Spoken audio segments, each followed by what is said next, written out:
Namaste. One of my patients recently asked me how important is preparing the uterus for the success of IVF. बहुत ज़रूरी है। IVF का success दो ही चीज़ों पे डिपेंड करता है, आपकी एम्ब्रियो की क्वालिटी और आपके यूट्रस कितने अच्छे से प्रिपेयर्ड है इस बात पे। सो यूट्रस को अच्छे से प्रिपेयर करना is one of the mandatory steps of IVF। ये कैसे किया जाता है?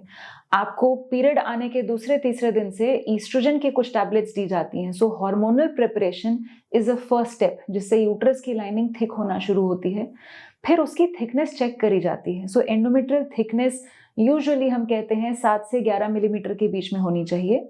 स्ट्रिक्टली खाली थिकनेस मैटर नहीं करती, यूट्रस की लाइनिंग की अपीयरेंस, क्या वो ट्रिपल लेयर है, उसमें और कोई अबनॉर्मैलिटीज जैसे कि अधीजन्स, एशरमैन्स, कोई इन्फेक्शन के चांसेस तो नहीं है, कोई फाइब्रॉइड या कोई पॉलिप ऐसा तो नहीं है जो कि कैविटी में इम्प्लांटेशन को दिक्कत कर सकता है। ये सारी चीज़ें भी देखी जानी बहुत ज़रूरी हैं।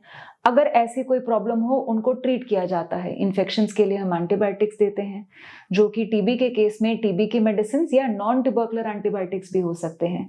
अधीजन्स को हिस्ट्रोस्कोपी करके खोला जाता है, फाइब्रॉइड्स को, पॉलिप्स को रिमूव किया जा सकता है। ये सब चीज़ें जानने के बाद यूट्रस की लाइनिंग प्रिपेयर करी जाती है। सो अगर यूट्रस की लाइनिंग अच्छी है, उसमें फ्लो पैरामीटर्स अच्छे हैं, then we move on to the next phase of the treatment which is giving progesterone. अब यहाँ पे टाइमिंग मैटर करती है। प्रोजेस्ट्रॉन पेशेंट को उतने ही दिनों के लिए दिया जाता है जितना कि आपके एम्ब्रियो के डेवलपमेंट का स्टेज है। So for day 3 embryos we are giving you progesterone for 3 days. For day 5 we give it to you for 5 days before doing a transfer.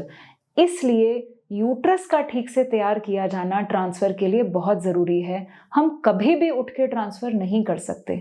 सो अगर आपको लगता है कि आप इसके बारे में और जानना चाहते हैं, आप हमें संपर्क कर सकते हैं। Thank you.